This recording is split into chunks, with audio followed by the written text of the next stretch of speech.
നേഴ്സറിയിൽ നിന്ന് വാങ്ങിയ Sunday Monday എന്ന ചെടിയാണിത്. ഇതിന് മറ്റൊരു പേർ കൂടിയുണ്ട്, യെസ്റ്റർഡേ, ടുഡേ, ടുമോറോ. ഒരു ചെടിച്ചട്ടിയിലാണ് ആ തൈ ഞാൻ വളർത്തിയത്. വളർന്ന് പൂവിടാറായപ്പോഴത്തേക്കും പതുക്കെ മൊട്ടുകളും ഉണ്ടായി തുടങ്ങി. മൊട്ടുകൾ സൂക്ഷിച്ച് നോക്കിയാൽ കാണാം, വളരെ കുറച്ചേ മൊട്ടുകളുള്ളൂ ഈ ചെടിയിൽ. മൊട്ടുകൾ കുറവായത് കൊണ്ട് ഞാൻ കുറച്ച് വളം ഇട്ട് കൊടുത്തു. പൊട്ടാഷാണ് ഇട്ട് കൊടുത്തത്. പൊട്ടാഷ് കുറേ ചെടിയുടെ ഇലകളിൽ ചാടി.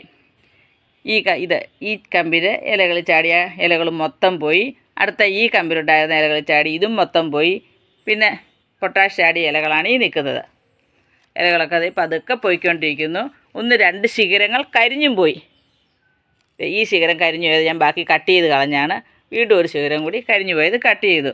അതായത് ചെടി നിറച്ച് പൂക്കാൻ വേണ്ടി വളം ഇട്ടിട്ട് ചെടി നിൽക്കുന്നത് അതിദയനീയമായി. അതായത് പൊട്ടാഷ് ഇലയിൽ ചാടിയ ഇലകളാണ് ഇങ്ങനെ കരിഞ്ഞു പോയത്. അതുവരെ ചെടിക്ക് ഒരു കുഴപ്പവും ഉണ്ടായിരുന്നില്ല. ഇനി ആർക്കും ഇങ്ങനെ ഒരു അബദ്ധം പറ്റാതിരിക്കാൻ വേണ്ടിയാണ് ഞാൻ ഈ വീഡിയോ ചെയ്യുന്നത്.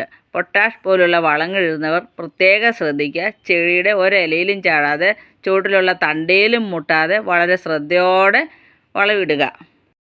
വളത്തിൻ്റെ അളവ് കൂടിപ്പോയാലും ഈ ചെടി മൊത്തം കരിഞ്ഞു പോകും. ഇത് പിന്നെ അങ്ങനെ പറ്റിയില്ല. പക്ഷേ ഇനി വളമിടുന്നവരെല്ലാവരും ശ്രദ്ധിക്കണം. അതിനു വേണ്ടിയാണ് ഞാൻ ഈ വീഡിയോ ചെയ്യുന്നത്. ചെറിയ ചെറിയ കൂമ്പുകൾ ഉണ്ടാകുന്നുണ്ട്. ചെടിയുടെ ഇലയ്ക്ക് മാത്രമേ കേട് പറ്റിയിട്ടുള്ളൂ.